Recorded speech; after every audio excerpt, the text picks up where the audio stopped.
Hello dear students, in this video we are beginning with that is the KCET class on two topics, matrices and determinants. Matrices and determinants both are connected to each other. We know determinants are defined students by taking that is a square matrix. That's why these two chapters are connected. Hence we discuss that is KCET examples on both the topics at a time. When we see regarding the weightage of this chapter, every year students they are asking minimum 6 questions on these two, that is matrices and determinants, and maximum that is 8 questions. If I see the last year, that is 2025 KCET question paper, they have asked students 8 questions on these two topics. So remember, weightage for the chapters matrices and determinants approximately that is 6 to 8 marks. Minimum 6 marks, maximum 8 marks you may get for these two topics, that is matrices and determinants. So in today's class we are discussing that is the synopsis. I mean what you learned in the theory class for matrices and determinants. These are just the meanings we have, some terms meanings. So I'll just read out, so you just recall all these things which you learned already in the theory. So here just we are revising. So first we discuss students that is what we learned in the theory, and next we'll see what are the shortcuts we can use for these KCET examples for these two chapters, that is matrices and determinants. So let us begin with the synopsis. A set of m into n numbers or functions. So whenever they give that is numbers or functions, if you arrange all those numbers or functions in m rows and n columns, then that is what we call it as a matrix, and its order is taken as students m cross n. In the matrices we have a different types. That is number 1, row matrix. A matrix which has exactly one row is called as a row matrix. A matrix which has exactly one column is called as a column matrix. Then comes zero matrix, which is also called as null matrix. A matrix in which all the elements are zeros, then that is what we call it as a zero matrix, and it is always denoted by that is capital letter O. Rectangular matrix means it looks like a rectangle. So then definitely students, the number of rows and the number of columns are not same, then that matrix looks like a rectangle and hence it is called as a rectangular matrix. Square matrix means the number of rows and the number of columns are that is same. So whenever you have a m cross n matrix, then this is said to be square matrix only when that is m is equal to n. Next comes that is diagonal matrix, a square matrix in which all the non-diagonal elements must be 0. So whenever the non-diagonal elements are 0, the diagonal is highlighted line, and hence students it is called as that is diagonal matrix. So you remember, for all I not equal to j. I not equal to j means these are the non-diagonal elements, and all the non-diagonal values are how many here? That is 0. And thus we say that a square matrix in which all the non-diagonal elements are zeros, then it is called as diagonal matrix. Next comes that is scalar matrix. So scalar matrix means first it should be a diagonal matrix, and in that students diagonal elements must be same. Non-diagonal elements are already zeros. Along with that, if the diagonal elements are also same, then that matrix is called as scalar matrix. Further, if I take a scalar matrix and in that again the diagonal elements are 1, already non-diagonal elements are zeros. If the diagonal elements are also 1, then that matrix is called as identity matrix, or sometimes it is called as students unit matrix, and it is denoted by always capital letter I. Thus we say elements in the identity matrix are, for all I is equal to j, I mean diagonal elements are always 1 and the non-diagonal elements are always that is 0. This is regarding that is identity matrix. Next comes triangular matrix. So in a square matrix, whatever the principal diagonal is there, above the diagonal or below the diagonal, if all elements are 0, then it is called as that is triangular matrix. In this we have two types, upper and lower. Suppose the in a square matrix, that is in which all the elements below the diagonal, if they are 0, suppose below you are getting the zeros, then triangle you will get in the above side, that is upper side.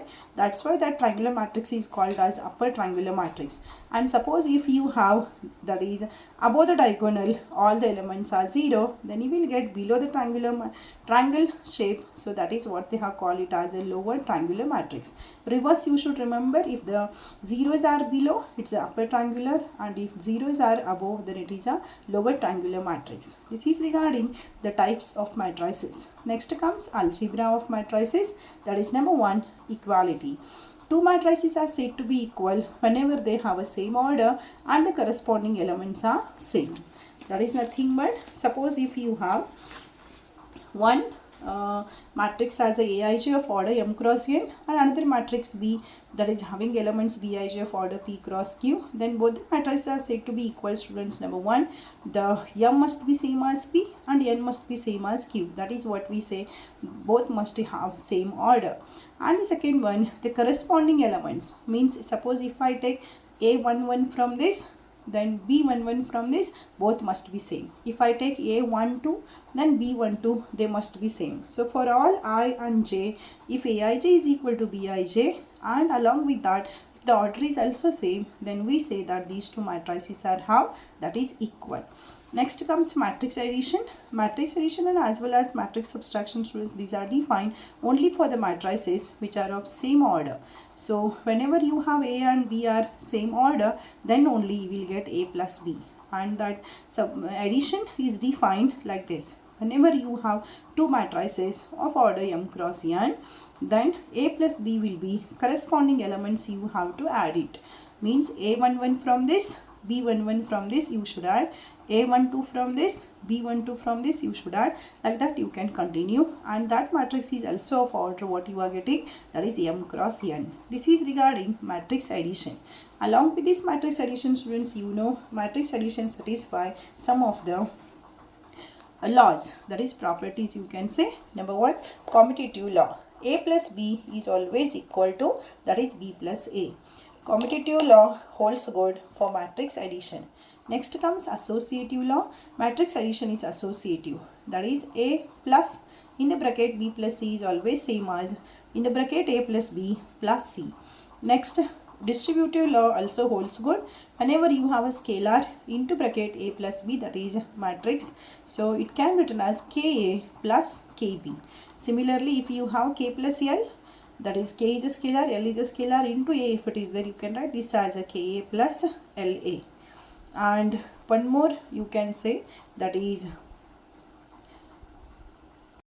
suppose if you have K plus L into A plus B, so K plus L, that is, these are the scalars, and A plus B, A and B are the matrices. Then this can be written as K plus L into A plus K plus L into B, that is the third one.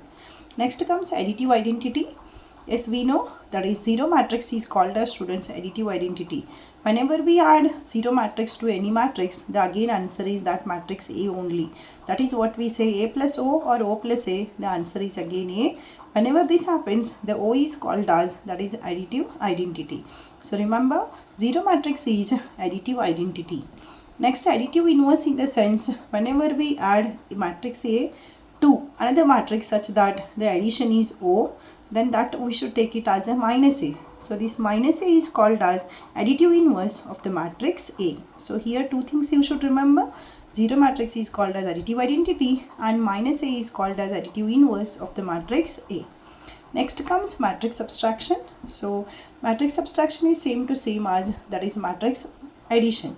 How you are adding corresponding elements? No, here students, you have to do corresponding element subtraction. And again, point to be noted, matrix subtraction is defined only for the matrices which are of same order. That is what you should remember.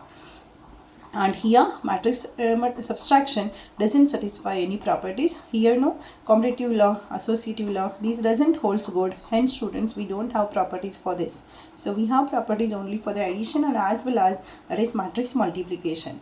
Okay, matrix addition and matrix subtraction both are same. That is conditions are same to define a plus b and a minus b, but for matrix multiplication students we have a different condition here. We are not doing here the corresponding elements multiplication. Okay, matrix multiplication is defined only when the whatever the first matrix is there in this columns and the second matrix rows, whenever these are same, first matrix columns and the second matrix rows are same, in that case students matrix multiplication is defined. And how they do? Yes, that is row to column multiplication. Suppose I am having here A is a matrix of order, that is M cross P, and B is a matrix of order P cross N. You can observe here the first matrix columns are P and the second matrix rows are also P. So here matrix multiplication is defined, and whatever that AB you are getting now after multiplication, that is a matrix of order we will get, that is M cross N. So that is what you should remember. So here we have taken one example. A is a matrix of order 2 cross 3 and B is a matrix of order 3 cross 2. Then the matrix multiplication is done, that is row to column. So first row, first column, and next you should take first row, second column. I said row to column. Whenever you see the first matrix, see row wise, second matrix you see column wise. So first row, first column means A11 into B11 plus corresponding element students you have to multiply and you should add it. That is what you should do. A11 into B11 plus you should do A12 into B21 plus A13 into B31. This is first row, first column. Similarly, first row, second column, A11 into B12 plus A12 into B22, A13 into B32. Next comes second row, first column, A21 into B11 plus A22 into B21, A23 into B31.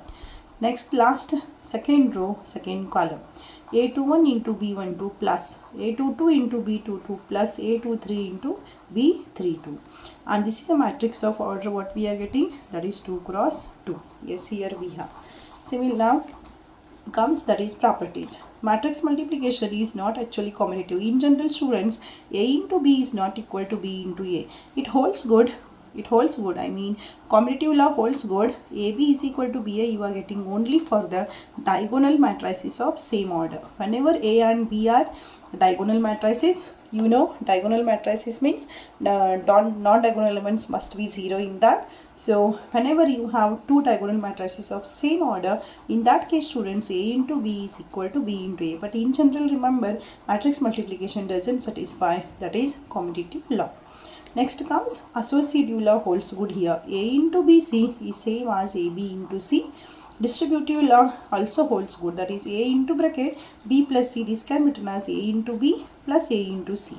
Or if you have A plus B into C, here we say students matrix multiplication is distributed over addition. Okay, so here AC plus what you can write, that is BC. So this is regarding distributive law. Next comes multiplicative identity. Okay, this is again the very important one. We must know that is the multiplicative identity is actually identity matrix. Whenever we do students A into I or I into A, the answer is again that is A you will get.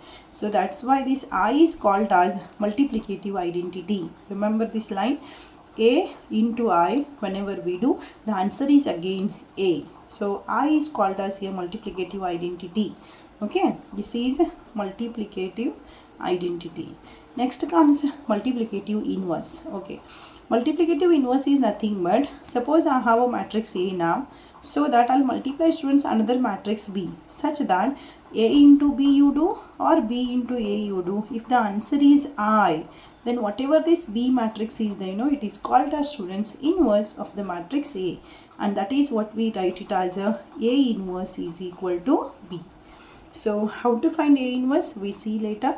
So just you remember now, whenever we do A into B and B into A is equal to I, this matrix B is called as multiplicative inverse. And what is multiplicative identity? That is identity matrix I.